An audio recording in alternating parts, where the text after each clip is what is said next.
I check Twitter 3 times, my email 7 times, LinkedIn 4 times, and you have to be able to manage it. So my thought is follow people that really inspire you.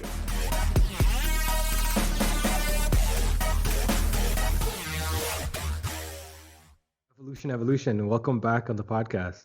Thank you, Robbie. Great to be here with you. Yeah, I mean, I wanted to have you back on.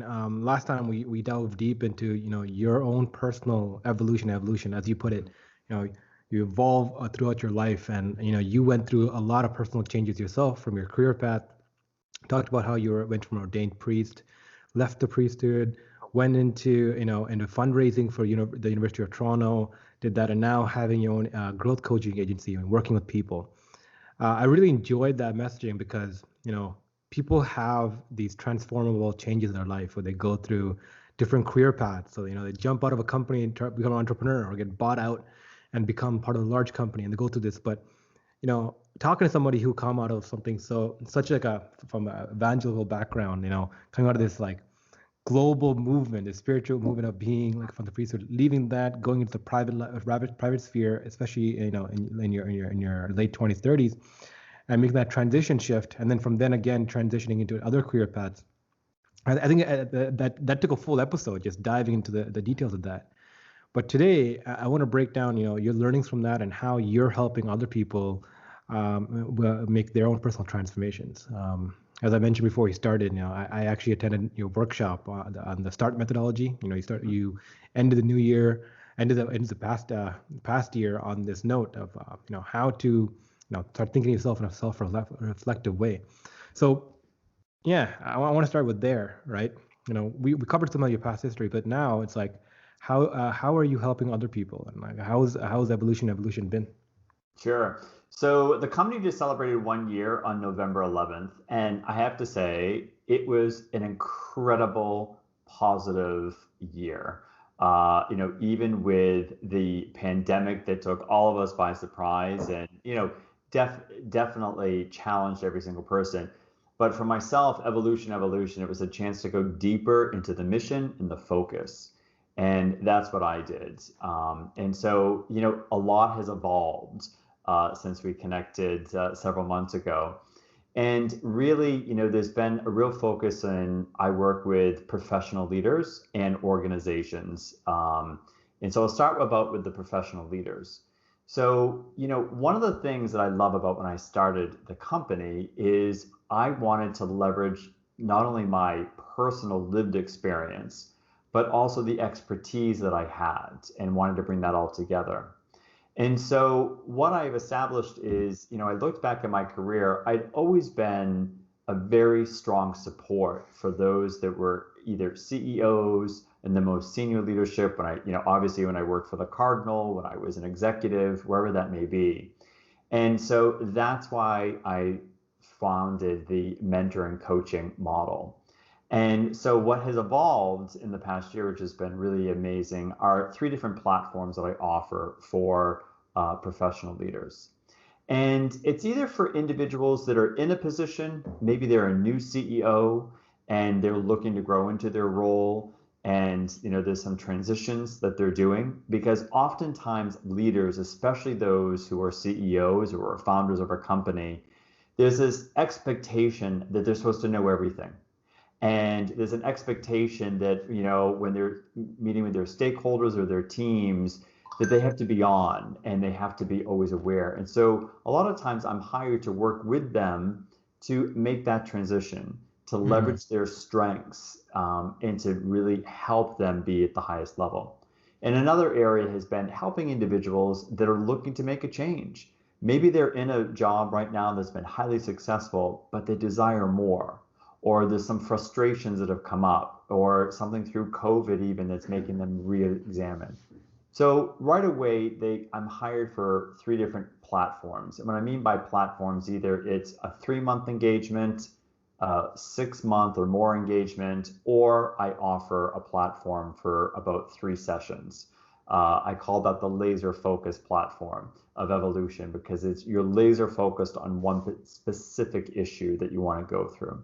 So I'll pause there, and happy to go through kind of the methodology, what's the difference of working with me, and how do you begin to really put that together for someone?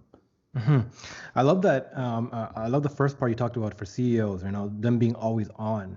Mhm. I definitely experienced it myself, but I definitely see it with especially people in the startup industry, right?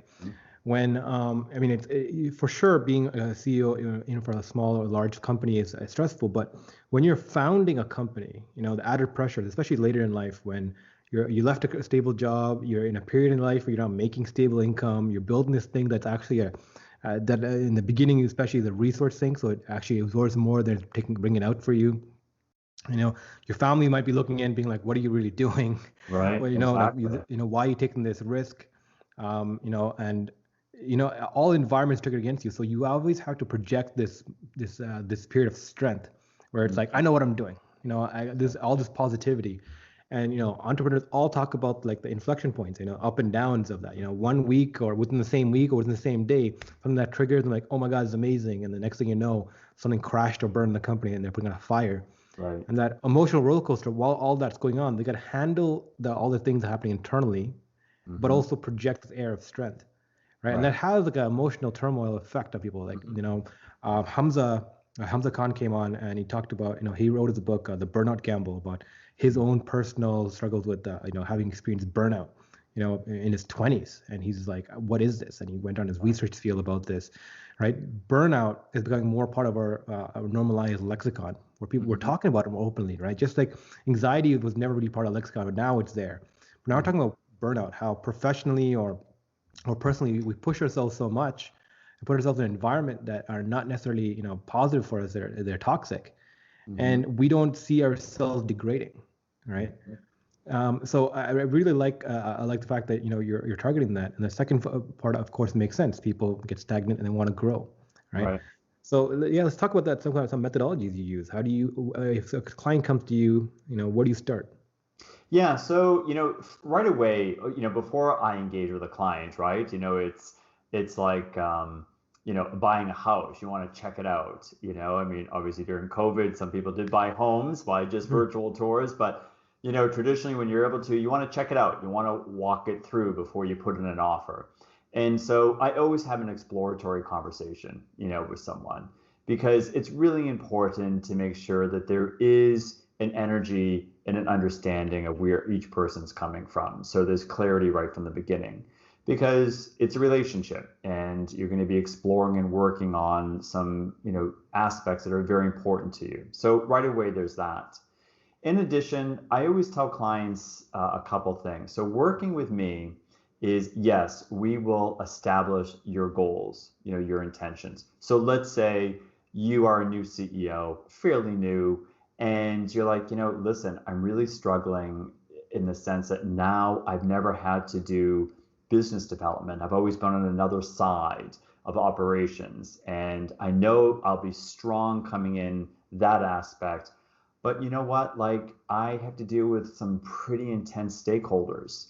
And, I've never had to manage that before. And so I'm feeling kind of insecure on how to do that. So, okay, we'll establish that, you want to work on your communication, on, some of the technical aspects that you're looking to improve in that area. So once that's established, and let's say it's over a 3 month period, I also share with them that, I'm not a therapist, but a lot of the work that we'll do together will feel therapeutic at times, even though we're focused on business goals.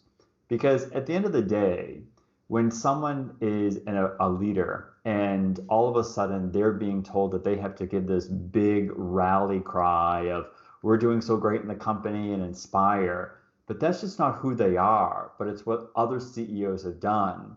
You know, there's a deeper issue there sometimes within yourself, whether it's an insecurity about public speaking or it's something about, some mindset that is Mhm. holding you back. So we work on that and we kind of get to that core issue and see what are your strengths and what are ways around that. The other aspect that's very different, and this was something that just evolved, and it's something that is something I do with all my clients. It has been probably the most impactful feedback every single one has given to me. is that I actually begin every single session with a grounding breathing exercise. And the reason that happened is because I had one client once that there was some just anxious about what they were discussing and working on. So I actually just was inspired in the moment to say, I want to teach you this breathing exercise that you can do on your own. Well, we actually ended up doing the breathing exercise, teaching it through Zoom. And so what we started to do is the next week, the client said, could we do that again? Could we start that again? And so I start every single session with a grounding exercise, realizing some people are going to be more familiar with it than not. But in our discovery session, that first meeting before we sign the contract, I actually share that will be part of the program. Because the value of doing those breathing exercises is that it's scientific, that it's actually proven of how it can bring down your stress, be more focused in the moment. And they're just a minute to 2 minutes that we do at the beginning of every exercise. But so often the clients will come back and say, wow, I woke up in the middle of the night, my mind was racing about that board meeting, but I did that breathing exercise and I actually got calmer. And what happens is they become more aware of who they are, what they're feeling, and where they're in. And it takes away a lot of that anxiety. So every week I do a different breathing exercise, and it builds one week to the next. And the really incredible aspect is that so many of the clients have said, I taught that to my team, or I shared that with my wife, or I do it all the time. And that really sets the foundation. And that really is powerful. And I find, especially, either they're an entrepreneur, a leader or a CEO, their mind is racing. So by the time they meet with me, they've had several meetings, several conversations. There's a lot of stimulation that's already taken place. We need to bring it down. And that really is something that's really powerful. Yeah, no, I think that's great. Because you're kind of performing a therapy on somebody, right? You're first diagnosing them and finding out, some kind of flaws they might have in just their day-to-day life, right? But also taking the time to get them to self-reflect. The aspect of breathing being so important. I think yoga is becoming more mainstream now, but just the breathing meditation aspect of yoga, I think is really interesting. My co-founder and partner Henry, he went back when we were still meeting physically and we had a physical office space pre-COVID. I would catch him in the mornings. He would come in a few early, and he would just meditate. And he looks like this wise sensei, just sitting there for a while, just experiencing himself, just focus on breathing and just tuning himself for the day. And that was my first experience of seeing the effects of it. Because he would come in and get himself focused and then just dominate. He's a morning guy, and I saw that. And I never had energy and stuff in the morning, so I'm I first started thinking about this, right? And it's only even the past few years in my life where I personally started thinking, how can I tune habits into my day to better help my performance, right? Exercise not just because as a check mark, but as a function, how to start your day off, or and things like that. And part of that has been just since I started listening to podcasts, I love the format of podcasts because it allows people to share thoughts, and you get to learn about people from not just what you do or this is what you think, but also how do you live, how do you operate, right? How do you function as a professional. And one of the things I really enjoy is listen to the thoughts of high performance individuals, right? Yes. Especially those CEOs or those seasoned veterans of the entrepreneurship world who have performed at such a high level, or athletes. They all have some kind of habits that they have formed or developed or they actively maintain that they prioritize as number one, right? Because that allows them to perform at the level they perform. Right. Yeah. Sorry, go ahead. I was just gonna say you said a key word there that is so important: habits. And it really is about establishing habits that impact our lives in a positive way. And there's a bad habits that every one of us can pick up, and it's hard to change things, but it's small shifts. It's every day making a decision. And I find in my experience personally, but also working with so many leaders that take the time to form those positive habits to go inward every day, and balance that with exercise or yoga, whatever they may be, are truly the ones that are able to deal with the day-to-day crises that come along or challenges in a much calmer, more refined manner. Mm. Because those small habits build one day upon the other. Hmm. Yeah. So, like one of the things that got me really hard, right? This is like a few years ago. I was listening to the Joe Rogan on Joe Rogan's podcast. Nice. That's how I got into podcasts, and I got super into his content. And one thing he said like really stuck with me. It's like modern day humans, like we've gotten so off put by our environment, meaning that if like you're in an office building, safe, completely safe environment, and your boss comes in, throw the file in front of you and starts yelling at you and screaming at you, your body reacts like if you're on the savannah and like Hmm. a lion is charging at you. It's a Sure. full fight or flight reflex are charging and you're going off. And like we've gotten to this point in our environment where like we're so stagnant and safe that like even the most minuscule kind of triggers an Hmm. out of tune response. And Right. the reason why he himself like works out at such a high capacity level, right, is because when you punish your body like through exercise, through extreme workouts, it's a point your body screaming back at you, what are you doing to me? It's Hmm. like you're retraining the body. It's like this is what punishment is. This is what stress looks like, right? Right. So for him, it was this form of meditation of like, okay, put your body through extreme physical duress Hmm. so that when like a mental situation comes up, arises, it doesn't trigger an autonomous like reaction from the body that Hmm. stressed out. And that really was exciting like interesting to me because it's like you can program yourself, Hmm. right, to in order to like increase your threshold for stress, for stimuli and negativity, right, so you can be in control, right. Hmm. But control is always interesting. Control is so related to fear.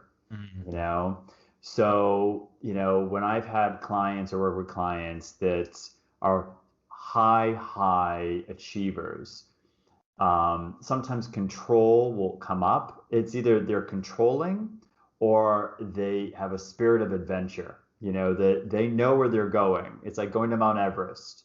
They're there, they know what they have to do, but they're open to the experience. They're open to others being with them, helping guide, but they see where they're going. There's a spirit of adventure, like, okay, we're going to go here. We'll be open as we go along, as opposed to someone that's trying to control every aspect. That's usually based out of fear or a risk of vulnerability. And when we try and control things, it holds us back.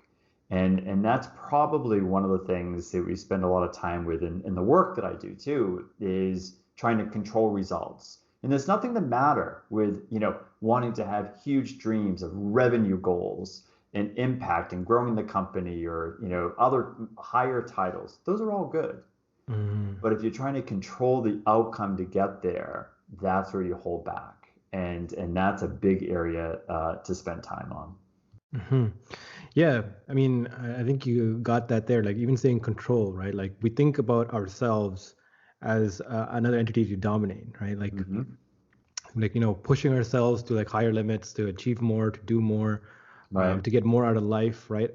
And like, I know one of the interesting talks I had with my co-founder Henry is that we think of ourselves as a complete unit, but Hmm. in fact we're just a sensory organ in our brain, like a millimeter thick, Hmm. the neocortex that's operating on a higher level than everybody else, but like commanding the command has command and control over the rest of the body, rest of these Right. organs, rest of these limbs, right? But each part of you has different reflexes built in, its own processes. One of the interesting things I've heard is like your heart and your stomach has a group of neurons like outside of your brain. It's the highest clustering of neurons outside your brain. So Hmm. it's like you have a mini brain around your heart and a mini brain around your gut. Your gut Hmm. being secondary, your heart being third.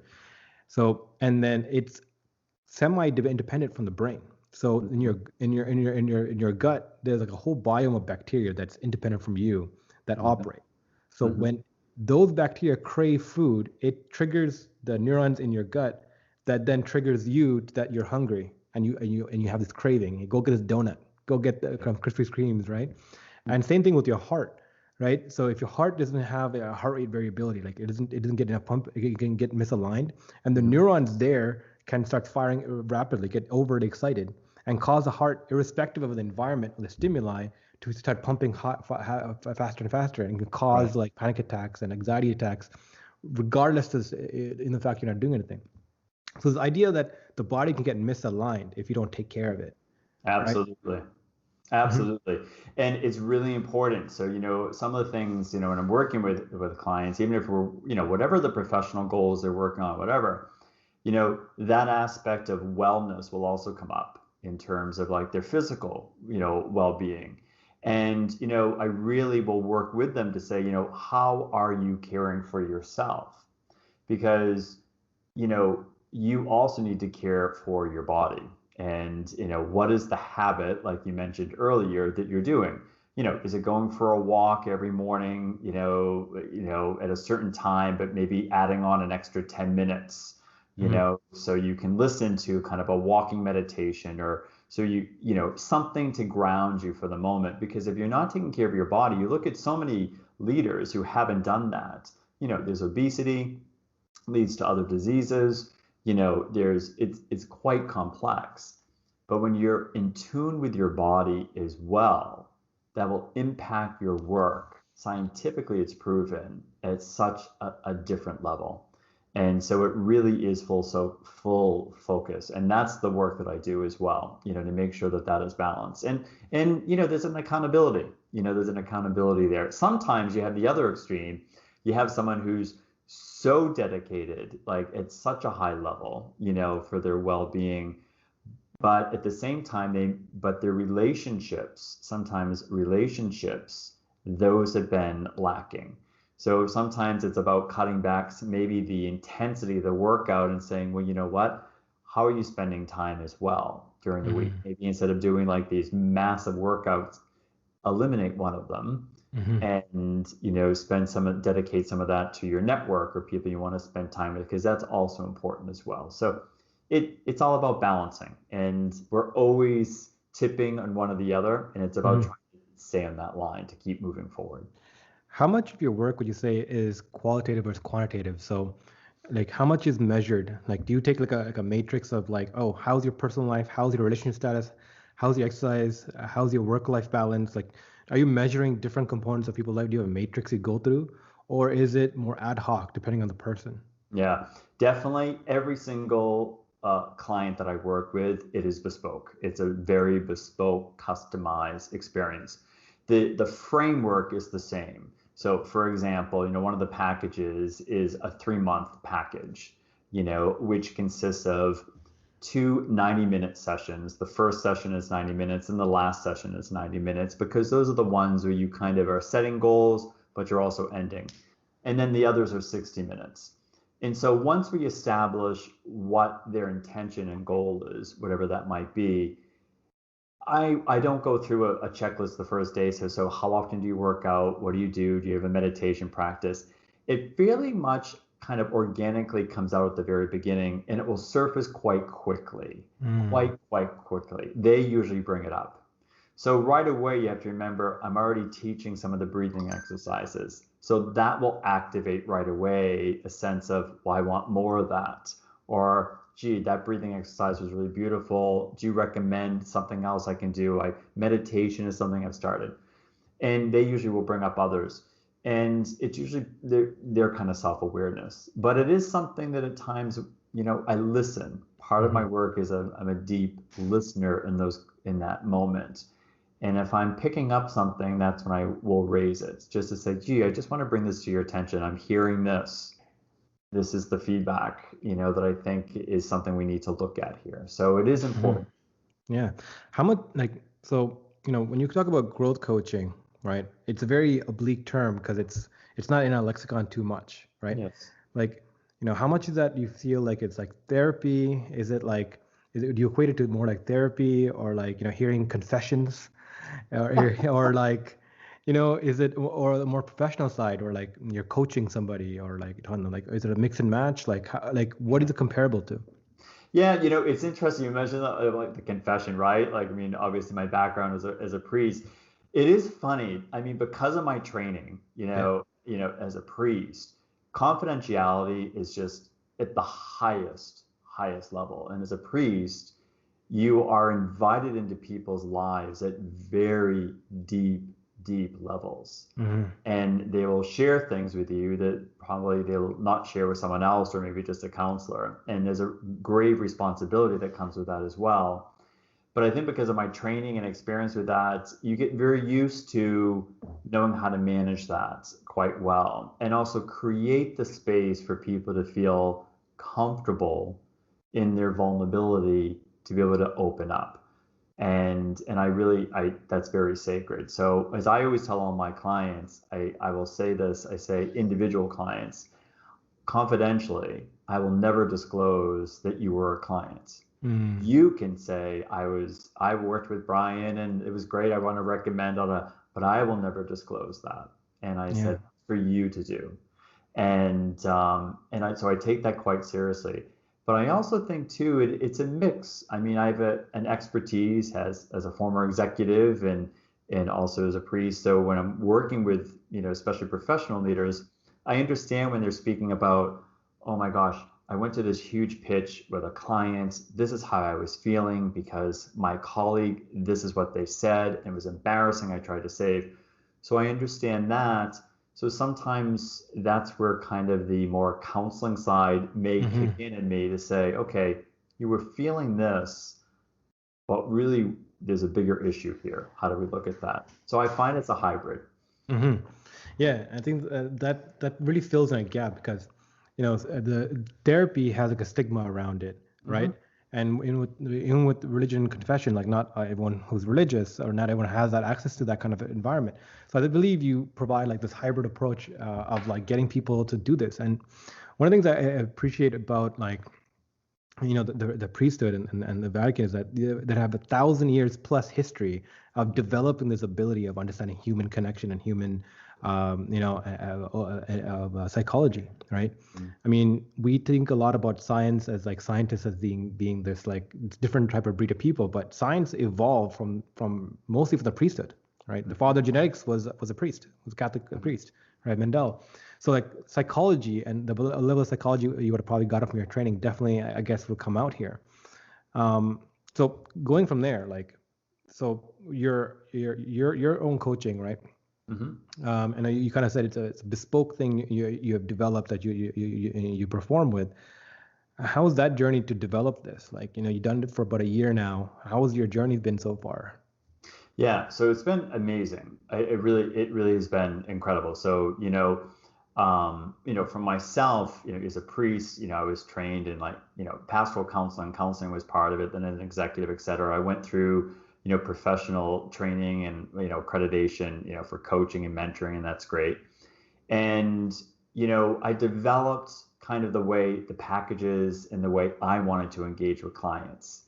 And it's been really amazing. One of the things that has been powerful as well has been, my time when I was a partner and doing executive recruitment, you know, oftentimes people, when they go through a recruitment process and they keep coming in second, or there's anxiety around, I want to start a job search, but I'm overwhelmed. I love working with those individuals. Hmm. And one of the things that I've done is I will be right up front, say, I'm not going to write your resume for you or rewrite. There are people that have wonderful companies that do that. Hmm. But share your resume. And what we do is I will go through it. So sometimes I do give like insights and tips and trades of what to change. However, more importantly, is I spend time to make sure that it truly reflects who they are. Because a resume is an invitation to celebrate you, an invitation to a conversation. And so many times people, when their resumes are there, who they are when you speak to them is not translated on paper. And that's where I spend time aligning, a lot of that. So for each situation and person, there's a particular method that we go through. Mm-hmm. And, there has to be an ROI when someone's engaged. Mm-hmm. They're paying, significant money, they're giving of their time, they're being part of this. And so it always goes back to results. That's the measurable here. And, what has been the change? And so, it comes down to not only the goals that they set at the beginning, but really measuring how maybe they're dealing with a very difficult boss and they have new tactics. And they can obviously point back and say, I was about to leave the company, but I'm staying because of working with you. I now know how to deal with my boss in different ways, and there's different techniques that I teach them and Mm-hmm. ways to look at that. And it's been very, very powerful. I love the one-on-one, but I also do work with organizations and companies as well. And so I developed a whole new model called Evolution Recruitment, which is a new recruitment model that is a hybrid. So there's an ownership on the organization or company, but it's a very deep dive up front with the organization or company. Because so often when a company or organization says, oh, we have such a hard time hiring for this role, or we keep losing the person that we hired. Well, the issue is on them. There's an issue there internally. It's not your candidates, it's you. Mm-hmm. Because you haven't aligned what your mission, what your values are, what you're seeking. So I spend time really doing that. And we have a significant onboarding process as well, and someone that can do the recruitment. So that is powerful because you can attract any candidate you want to your organization. It's like the power of attraction. And that's kind of what Mm-hmm. I will tell them. I said, yeah, these firms that you pay thousands and thousands of dollars to, you could do on your own. But you want to attract someone that is really going to embody the energy and the vision that you want. And also the expertise. That's most important. But there's a way to do it. There's faster, more impactful way. And that's the model that's been presented. Mm-hmm. Yeah, I mean, on the flip side, have you ever gone through a growth coach yourself? Have you experienced it from the other side of the way? I have. So actually, when COVID happened, and I had actually been thinking about it a little before, I hired someone. It was a Mm-hmm. gentleman. There was someone that I had come across who someone from Los Angeles, a friend of mine in Los Angeles had used, and we had a kind of a 1 hour meeting discovery, and it was really good. I got the proposal, but it just didn't click. And my intuition is always on, usually always on target on that. And we can talk about intuition as well because that's a big part of the work. But then one day I have a meditation practice, and I was just inspired one day to do like a heart-based meditation. And so basically, like with my cell phone, I like on YouTube, I Googled 15 minutes, heart meditation, and all these things come up as we know. But there was one that really caught my eye. And the gentleman who led the meditation, it just really resonated. So I followed him a little bit more. And then I went to his website, and he had an incredible business and a coaching platform as well. And so I connected with him, and we had about over an hour discovery. He was actually from Spain. So I hired him for 3 months to do once a week, 90 minutes a week, really to go deeper into my mission and business, in the strategy and the avatars of the clients, et cetera. And it was one of the most powerful, powerful experiences. Wow. Yeah.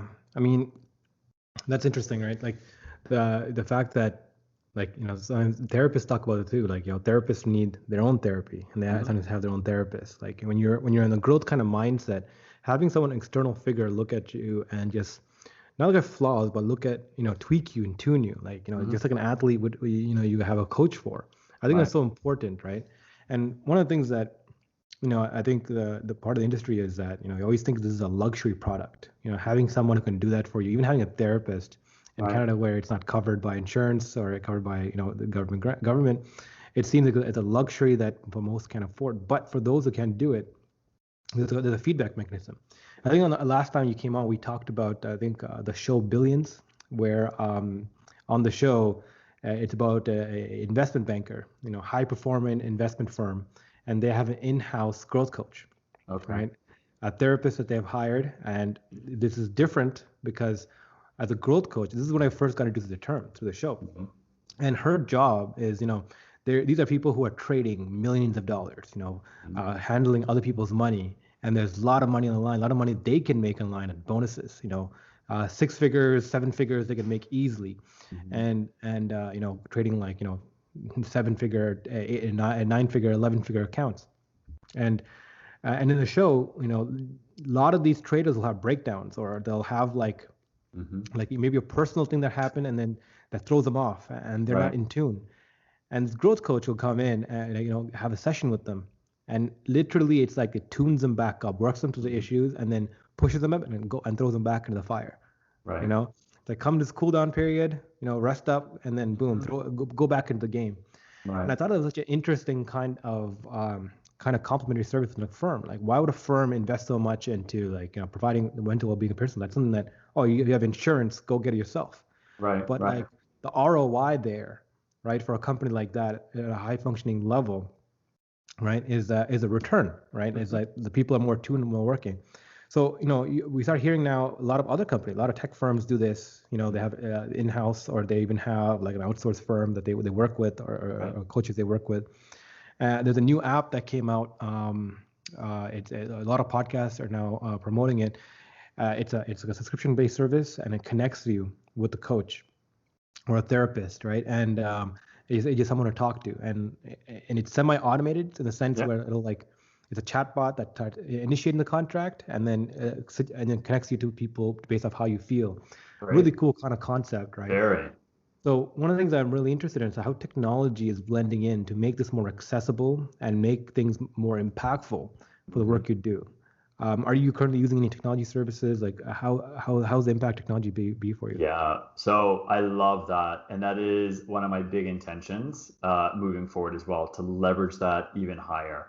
So, I mean, I just agree. I think anything that we can do, with the app and have accessibility and to make it easy, because everyone, it has their phone with them and, their AirPods, and it's just to make it accessible. So that is one of my big intentions, to develop that even more and more.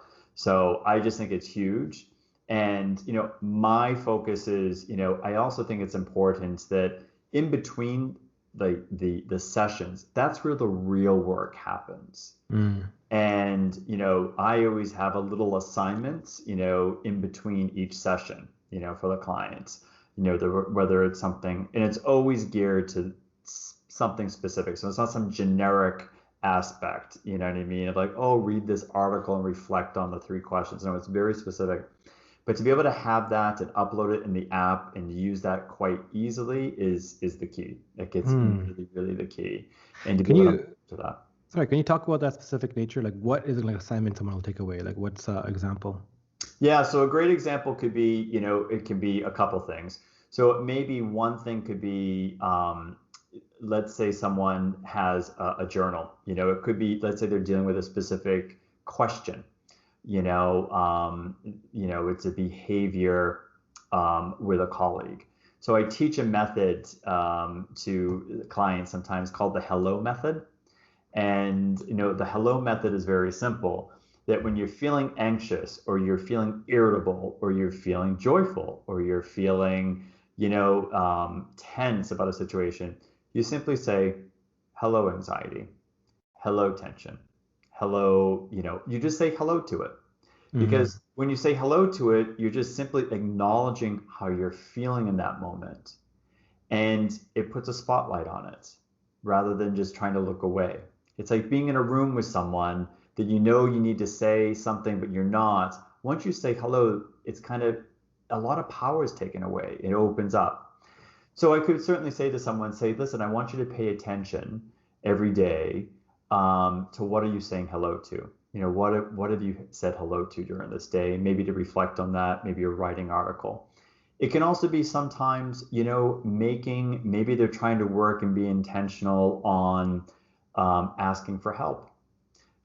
Sometimes maybe they're more of a loner, and, they don't invite people in to, their work projects, and that's been brought up to them in a review. So it's a sense of, okay, so this week your goal, your assignment is to invite two people to meet with them and Mm. talk about that and to have them part of the project. And what does that mean? So it's very tangible for the growth that they want to be part of. Hmm. Yeah. So like on my end, I was just thinking about what you're saying, and like when it comes to growth and ideas, like for me, I get it obscenely, like like I kind of absorb it just from the people I follow through either social media or the podcasts I listen to, Right. right? So one of the coolest things about content, right? I mean, we think about content now as like, oh, it's everywhere and it's trying to sink us into this content cycle and like take up our time and attention. But if you can tune your content, Mm-hmm. it's just like your friend, a group of friends, right? Like they say you are your five group of friends, True. if you're hanging around four people successful, you're the fifth one. If you're hanging around four losers, you can be the fifth one, right? Mm-hmm. Like, the energy that you're around, the ideas you're around contracts that. And saying that, the content, the people you follow and the things you keep up to date has a big effect. And what I routinely find myself doing is, I remember like for the past few years, like three main people come into when it comes to growth come to mind for me, right? Mm-hmm. One is David Goggins, the former not SEAL, he was the Marine. Cameron Haynes, the ultra marathon runner, Mm-hmm. and Gary Vee, who's a super content producer, right? Just all about go go go. And each one of these three is like very different in the way they motivate, because they're not telling you what to do. There's Mm-hmm. also Jocko Williams, the former Navy SEAL commander, right? Like they're not telling you what to do, right? So Mm-hmm. Jocko, this guy was a Navy SEAL commander. He commanded a whole unit of Navy SEALs, and what he does, all his entire Instagram feed is just him taking a shot of him at 4 a.m. Getting up Mm-hmm. at 4 a.m. is his clock, and then the next screen is him working out. And his whole motto is that discipline equals freedom. Mm-hmm. So whatever it is, set yourself to it and hold yourself accountable.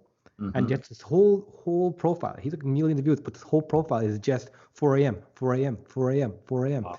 And it just drills that kind of into you, that mindset, Mm-hmm. right? Cameron Haynes, ultra marathon runner, he does what other people think is impossible. He runs a marathon every day. It's amazing.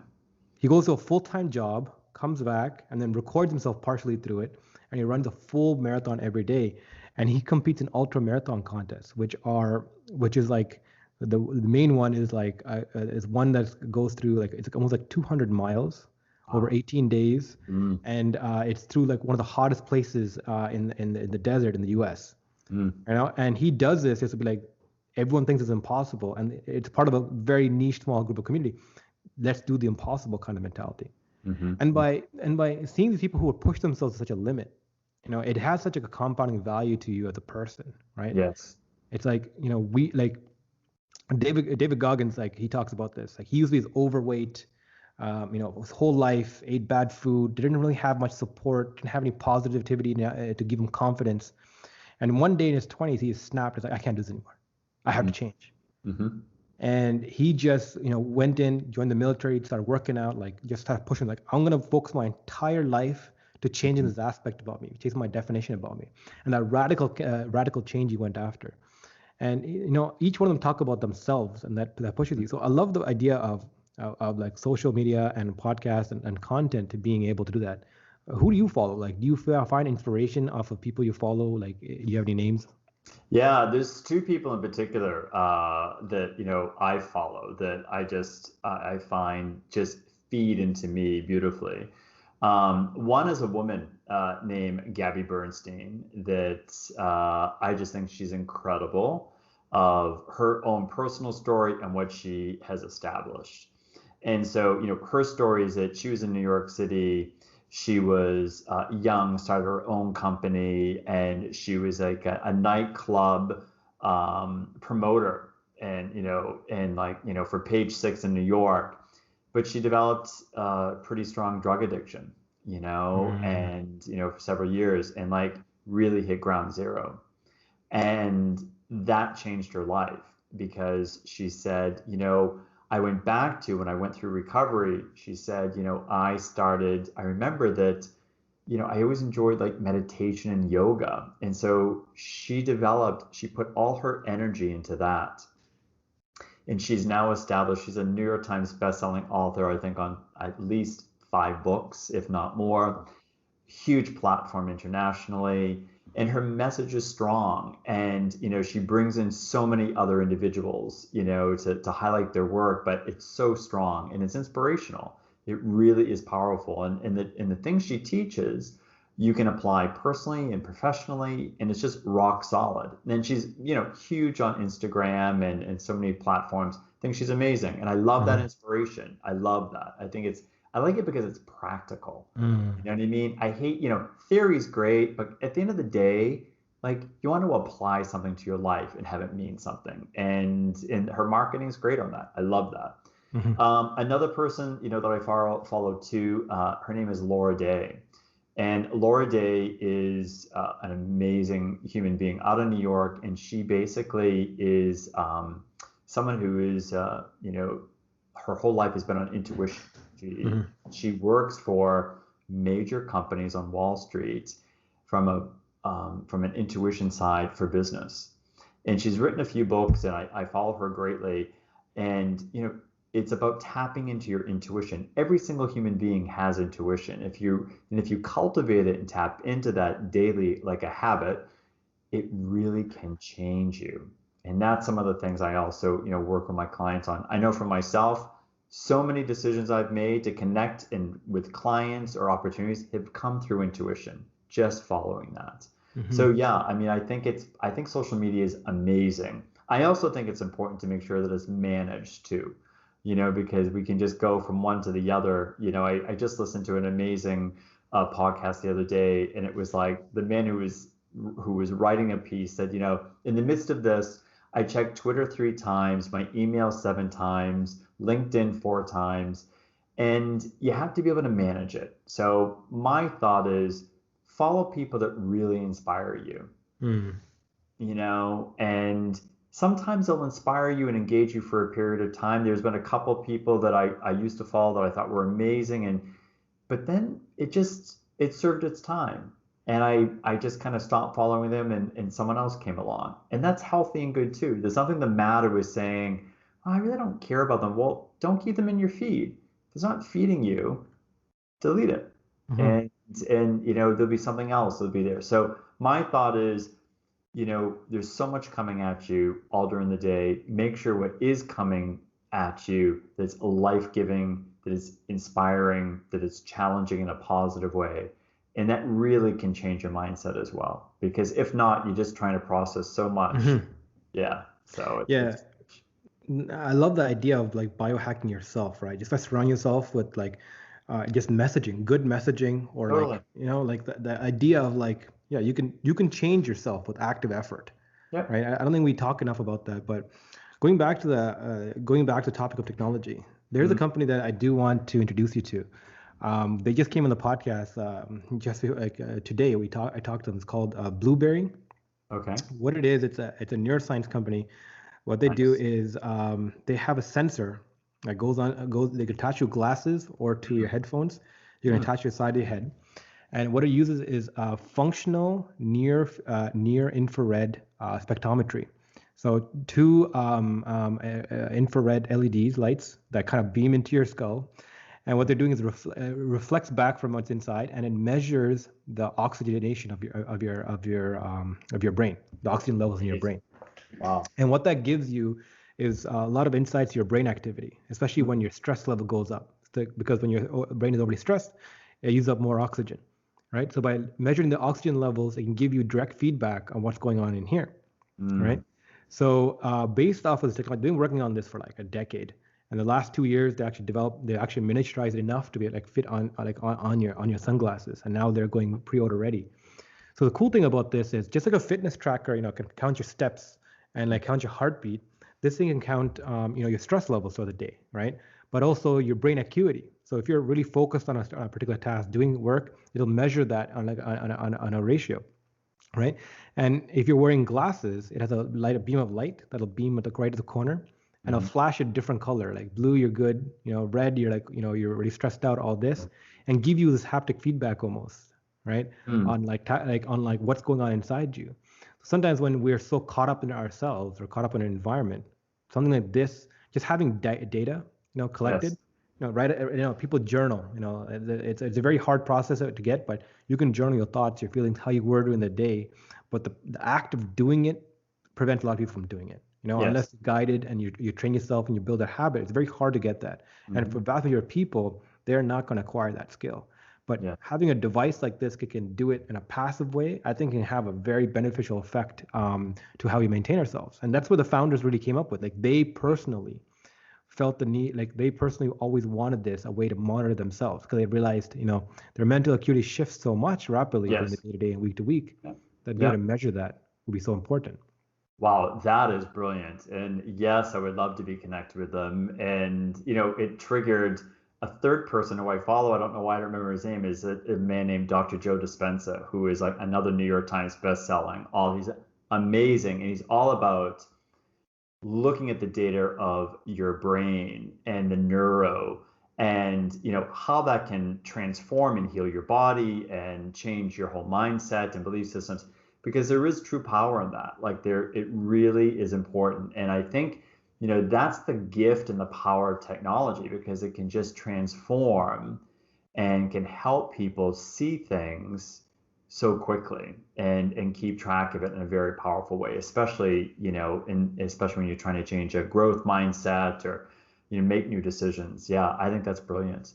hmm Yeah, I mean, I think that's like the most appealing thing about technology, right? I think we're in this inflection point where we're going away from technology that is used against us, aka companies that have access to our data and then use that to sell us things better, to we're more conscious about data and like how to use technology for ourselves, right? Hmm. So I Hmm. think there's an active consumer base that's developing that's more comfortable with data, especially Gen Z, right? The people, the mobile Right. generation, the social media generation that grew up with technology. I think we're moving into a society where we're more ingrained with technology. We're comfortable being meshed with it. So what I'm really looking forward to is the next evolution of that, right? Of Hmm. society in general, blended with technology. What does that look like?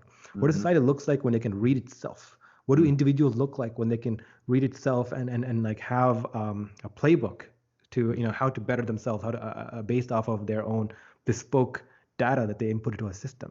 Yes, yes. It would be amazing to see. And it's funny, I'm actually in conversations with a lovely, wonderful CEO out of Chicago. We're actually working on a joint article on something, and it's about the evolved leader.